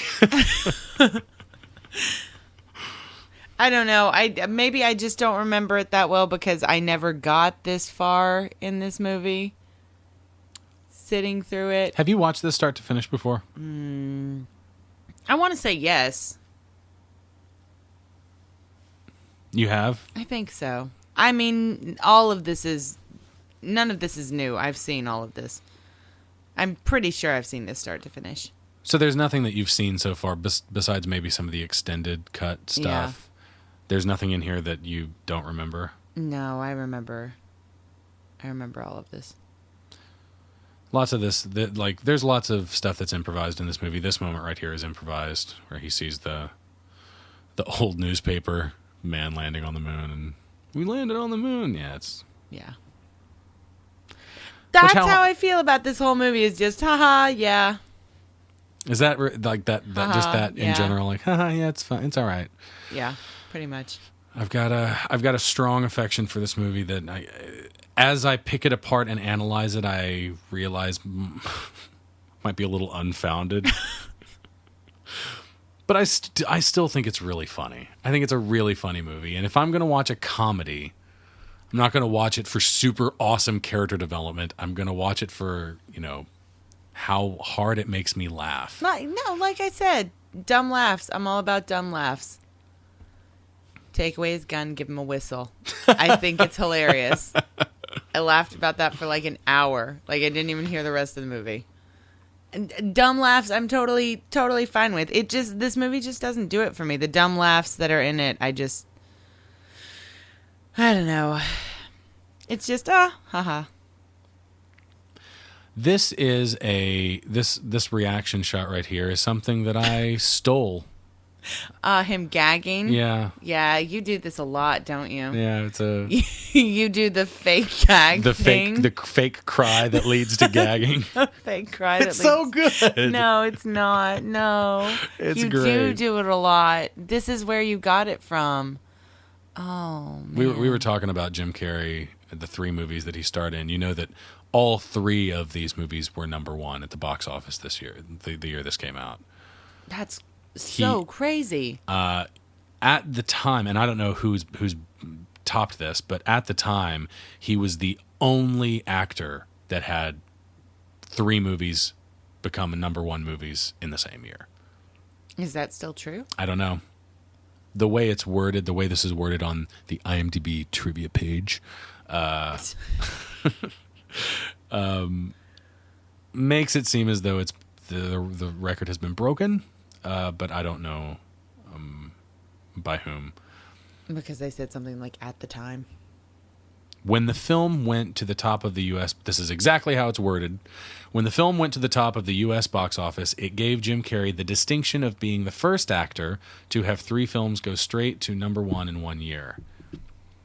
I don't know. It's The first actor. the first actor. Maybe still the only actor. I'm not sure. Maybe.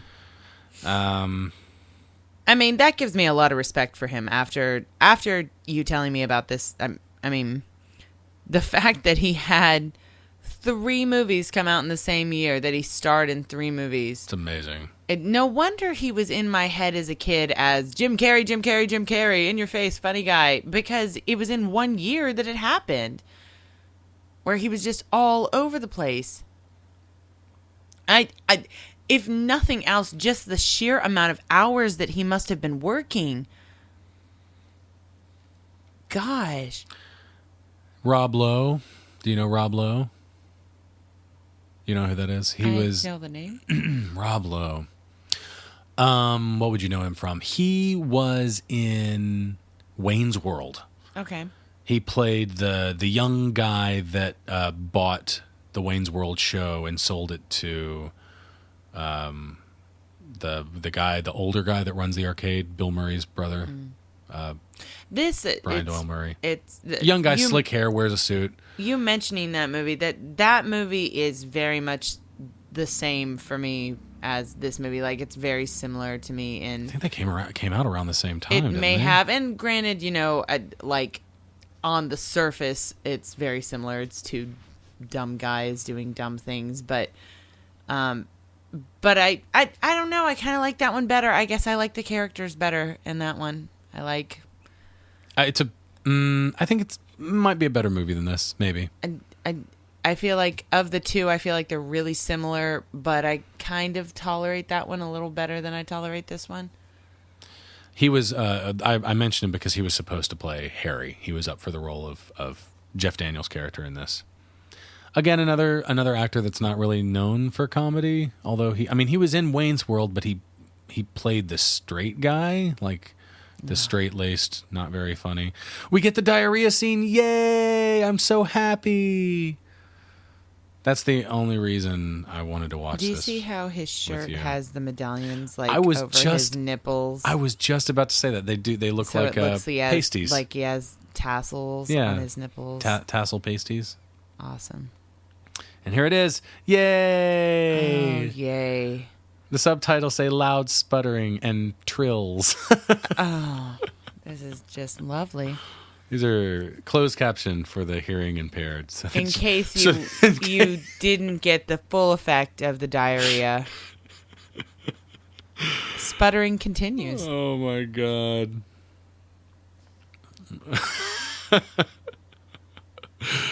Oh, that little squeak. That was good. Well, now that that's over, I guess we're done. Going back to the story and how much I guess it doesn't matter. This, I don't know that they ever shot it. I guess it was in the original script, which I haven't read. But there was an entire subplot with Mary's kidnapped husband and him being kept in like a wooden shipping crate. And there's a brief scene after they kill the owl, where the character Nicholas, the big boss guy, boss gangster, and Shay talk about like how they're pros and how we killed one of their bird, or we killed their bird, they killed one of ours.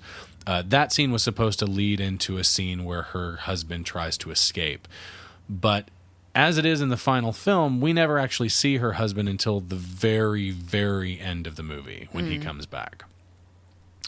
So, like, we have no idea what their relationship is like. We have no. I mean, we don't know if maybe they were split up, and that might explain why. Part of why she's dating other men. Like why she went out with Harry in the first place. Why that's considered normal. It doesn't explain any of that. So the audience is left to assume a lot, and if we're just left with basic information like she's married to her husband, who she loves enough to want to pay a bunch of ransom money to get him back, and that's all you've got to go on, I guess you make the assumption that they're on solid ground relationship wise.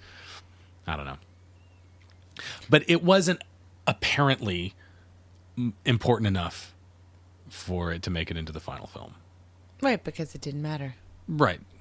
Because it's not funny. because it's not funny Doesn't enough. matter. Who cares? Whatever. Here are the boundaries. Do stupid shit in between them. Go. Movie is finished. Doesn't matter. Oh, this is interesting.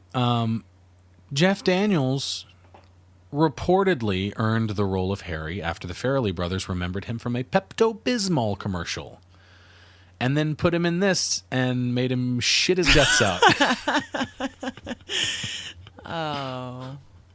I feel like somewhere... this toilet scene, though, like, this is a horrible fear for, I mean, Oh, I this think is most humans, right? Granted, again, Like- philosophy of drama.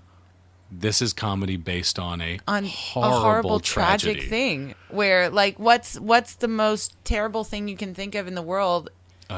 This is Like extended. the most embarrassing. Oh gosh, is he gonna dump the toilet out the window? Yes, he is. Oh, the sound effect. Oh, that Foley's awful. But yeah, you're right. Like, that's a terrible thing, right? Like the most embarrassing thing you can think of. You go on a date with someone and you have to shit really bad and you do it in their toilet and then you find out their toilet is broken, so that person then has to deal with your poop. It's like the worst thing in the world. And this happens to him. But in comedy world, he just is able to take the toilet out of the floor and dump it out the window, apparently. It's so gross. Like him sitting on the toilet and shitting is one thing. I think that's funny. But then the Foley of him dumping it out a second-story window onto the ground. Oh. Too far. Too far. There's a line. And they crossed it. And the Farrelly brothers are more than content to cross it. This we're getting toward the end of the movie here. So they're back in the hotel room now, and he's showing her the briefcase. And it's all going to come to a head with the police and all this kind of stuff, and we're going to learn that the police were tailing them all the way from Rhode Island because they were following the gangsters. And then when Harry and Lloyd took the briefcase, then the FBI were on them too. And then you've got other police officers that got onto the case once they accidentally killed the character of Mental, the male gangster. His name, I think the character's name is like Joe Mentalino or something like that. And at different points in the movie, Shay calls him Joe and Mental as like a joke. And then there's a line that for years, until I read the subtitles on this version of the movie that we're watching the unrated Blu-ray. I thought that she said something along the lines of, "Hey, those are the guys those are the guys who act mental," because they act mental, right? But she actually says, "Hey, those are the guys that whacked mental." Ah, okay. 20 years. Good job. 20 years I've thought that line was wrong. But she doesn't have a whole lot of lines in this movie, but she does kind of slur her words a little bit. Like there are several lines in this movie that I don't understand what she's saying at all without subtitles, because she just kind of slurs her words together. And it could be the accent that she's trying to put on. She's kind of put on kind of an affected Brooklyn kind of thing. Yeah. She's a tough girl. Because she's tough, Hold on, I gotta squeeze a lemon. She says that. Yeah. That's a line. That's a good line. I think that's also extended cut only. But yeah, she doesn't. I don't think she actually talks like that. She certainly doesn't. Her character doesn't talk like that in Blank Check. The film Blank Check. The masterpiece. You mean the masterpiece, Blank Check. God, we got to do Blank Check now. No, we don't. Come on. Let's not. We missed the line, but he was practicing his confession. I've just never felt this way before. I feel like a schoolboy that desperately wants to make love to you. And she comes out and he's like, I desperately want to make love to a schoolboy. And her reaction is gold. She's like, I gotta go, like, now. Oh, it's good. I like the 1 in a million bit. There are some good jokes in this that go beyond just the, diarrhea. Just the slapstick kind of stuff. They go beyond diarrhea. Yeah. Dumb and Dumber, the masterpiece. Yeah, the one in a million line is good. And the way he brings it back up right here is pretty good. When he finds out that she's married, he says it right here. Wait a minute, what was all that 1 in a million talk? I like that stuff. But do I like it because it's actually good? Tell me, Jessica. Do I like it because it's actually good? It's a funny line, or do I like it because I remember thinking it was funny when I was 8? Well, coming from a person who doesn't particularly think this movie is funny. Really?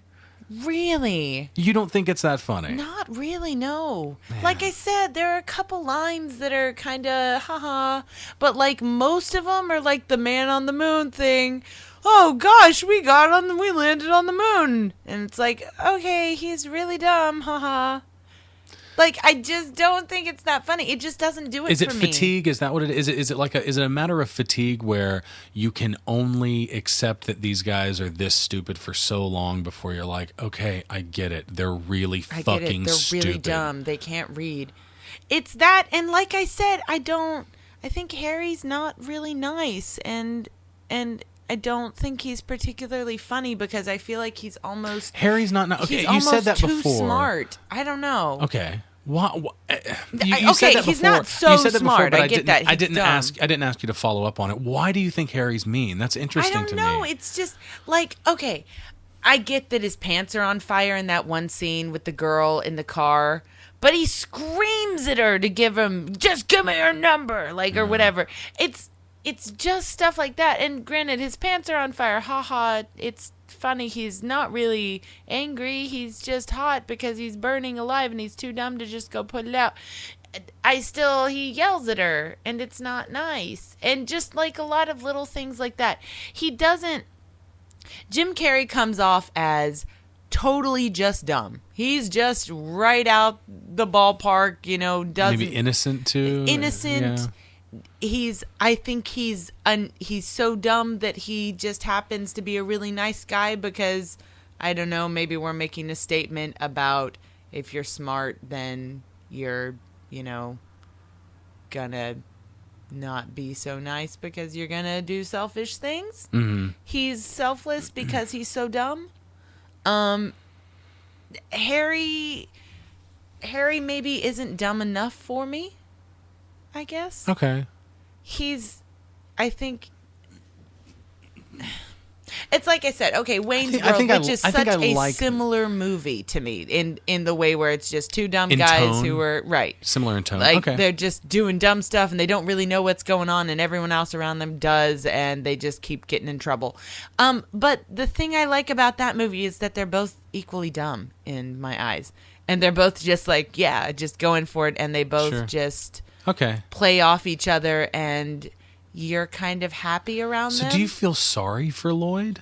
Maybe I do. That's interesting. That is really interesting. And then this is a moment, like, there's a moment when the drama and the levity kind of come together, and this is it right here, where the crime element and, these two characters have kind of come face to face with it. And like Laura and Holly's performance right there, like, as far as they know, he's dead. Yeah. Like, he just shot his best friend to death. Like, I know it's in this kind of movie. I know it's not that powerful, but it's kind of powerful. And we didn't mention it at the beginning of the movie. There's another scene like, that has that kind of weight to it that I wish the movie had a little bit more of, just a little bit more of, to kind of ground me to these characters a little bit more. But the scene when Lloyd is trying to convince Harry to take him to Aspen in the first place, and and he starts crying a little bit, and he says, I'm tired of eking my way through life. I'm tired of being nobody, and most of all, I'm tired of having nobody. And Harry's like, all right, let's go. I'm your best friend. Like, you've got no one else, and I can see you're hurt. So let's go and do this thing that you feel like you need to do. And there's another moment, there's one other moment besides, when Harry gets shot, when it's Lloyd accidentally drives off, misses the exit to Aspen and ends up driving like 4 hours or something like that in the wrong direction. And they make a comment about the Rocky Mountains not being very rocky and John Denver being full of shit. So it's actually a really good line. But they stop on the side of the road, and Harry's pissed, and he's about to walk off, and Lloyd is like, no, it's okay, we'll drive back, it's not a big deal, so we lost a little time, it's no big deal. And Harry walks away, and I wish I had said it when it happened, but Lloyd says, the line is something like, I'm sorry, I didn't realize that you never ever make a mistake. And the moment he says mistake, his face, he just falls apart. He falls apart and starts weeping. And the moment is like that quick. It's so fast. But it's such a great performance. The delivery is perfect. Like when his face changes and he falls apart, I feel it in my gut. Like I feel so bad for Lloyd. Now, you were saying that you kind of feel bad for Lloyd. And I feel that. I think the movie kind of feels bad for Lloyd too, because of very, very brief and rare moments. There's only like 2 or 3 in the entire movie, but they're there. They're totally there. And I think Jim Carrey sells it. Maybe that's what from the little that I've ever paid attention to this movie and the little that I have earnestly watched it. I guess maybe that's what I've come away from this movie feeling, is that it's stupid humor, number one, so it has to be pretty good stupid humor, or maybe pretty specific for it to strike me as really funny. Mm-hmm. And this movie doesn't really do that very often for me. And then the other thing is that I just generally kind of feel bad for Lloyd then. Maybe that's it. And I feel like Harry's not such a nice guy. Maybe it's part of that casting a dramatic actor to play a comedic role. Maybe okay. Maybe it's part of that for me, where I just pick up on that, and I don't find him particularly funny. I find him, it almost makes me feel like he doesn't really want to be there, or something like that. Like the actor doesn't really want to be there, okay, or something like that. So this is on a national bikini tour, and of course the girls are traveling in their bikinis. Of course, right? Because that's the most comfortable way to travel. I promise you, those girls would be in pajamas. Oh yeah, they would be in pajamas, sweatpants. Sweatpants with their hair up. Especially if they're driving through a desert in a metal heat trap. Yeah. The character, the FBI character, the woman who revealed that the FBI had been following them all the way from Providence, Rhode Island, the one that Harry met at the gas station first, and then she put the bulletproof vest on him and all that kind of thing. She actually has a name in the movie. She names herself. She says, "I'm Beth Jordan with the FBI." And she's credited in the movie. We're about to see the credits because this is the last moment of the movie. She's credited as Athletic Beauty. That's how weird is that? That is really weird. They went to the trouble of naming her and then didn't use her name and just called maybe her Athletic Beauty. And what does that have to do? Maybe they forgot they named her. What does that have to do? Like, I feel like it's got to be incorrect. It must be a mistake. It has to be. It's got to be a mistake, because I think that Athletic Beauty, there's a joke in the movie where, when they first arrive in Aspen, they pass a couple, and Harry turns around and says something like, "Oh, look at the butt on that one." Mm. And then Lloyd turns around and says, "Yeah, he must work out." Haha. But I think maybe that was supposed to be the Athletic credit for Beauty, that girl or something like that.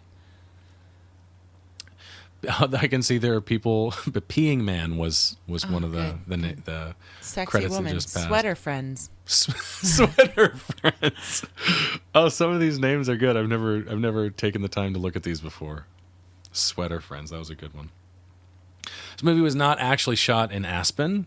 Apparently, Aspen's a very popular location for shooting. So, and their fee is too high, like the city fee for shooting and like shutting down streets and stuff like that is too high. So they shot in a nearby town called Breckenridge. That does it's just a little bit of something. Breckenridge. Got it. So if you want to go to Aspen based on what you see in this movie, maybe Because definitely this movie would, yeah, encourage me to go to Aspen. you may want to go to Breckenridge instead, and also possibly Estes Park for the hotel. Those things are 4 hours apart by car. Good luck. This movie aside, I do want to go to the Stanley Hotel. Oh yeah, absolutely. I don't care And anything watch about The Shining Aspen. on repeat. Just leave it on the TV. Weed is legal there. See? That sounds like And just watch The Shining on repeat. That sounds like a really fun way to spend like almost $300 a night at a hotel. The girls that got off the bus, one of the girls, and of course, as a kid, I had no idea what she was saying. And as an adult, I really don't know what she's saying either, but I've got the internet. One of the girls that gets off the bus, played by an actress or a model named Anna Anka. She's speaking Swedish, and she says, "Hey, allihopa, hey, allihopa." Hey, is that how you... Did you hear it when she got off the bus? Hey, allihopa, hoopa. That means, hey, everybody. I heard somebody say something. It doesn't really make sense, though, because she's talking to two guys, and she gets off the bus saying, hey, everybody. Oh, who cares? It's not English. And she just says, whatever. She says goodbye by saying, hejda. I don't know how to pronounce it. I don't speak Swedish. What? I married you based on some pretty specific criteria, and speaking Swedish was... There was an alternate ending, and it was filmed. I don't know if it's on this Blu-ray or not. It might be. But Barney the Bellman, at their apartment, offers Harry and Lloyd a job of babysitting his grandson, who turns out to be the blind boy, Billy, the blind kid from 4C. Who has the dead parrot? Who has the dead parrot. I don't think I have any more trivia that's fun at all. A lot of this trivia is not very fun. Okay, anyway. honestly, do you still love this movie as much as you used to after tearing it apart? The things I love about this movie, I still love as much as I used to. Yes, but yeah, I can see through the cracks. Of course, I can see that the story doesn't really hold together, and that there are opportunities for character moments that could have built these characters in a more interesting way beyond, oh, they're really dumb, and then other kind of perfunctory, they may have had a long and detailed past where they've, betrayed each other at one point or another, but they're still friends, and that's important. They just don't do enough of that stuff. I get that. I still love the things I love about this movie the same as I always have. I still think it's a really funny movie. And I think it works. I think it's it's probably my favorite road comedy of all time. But that said, we're at the end of another episode of Popcorn Poops. As always, you can find us on our blog at popcornpoops.blogspot.com. You can send us an email with a question or a comment at thepopcornpoops@gmail.com. Subscribe to us on iTunes, where you can get the new episode as soon as it comes out. You can also follow us on Twitter at Popcorn Poops. You can follow us individually on Twitter at Dusty Cram Cram. Or at Jesse Casper. Also, you can like us on Facebook, and we're also on Stitcher, Podcast Radio. Do all of those things if you like us. Also do them if you don't like us, because we don't care either way. Actually, no, we do. No, we do. We do. Like us. This is all an exercise in self-affirmation. That brings us to the end of another episode, and we will catch you guys next time. We are the Popcorn Poops.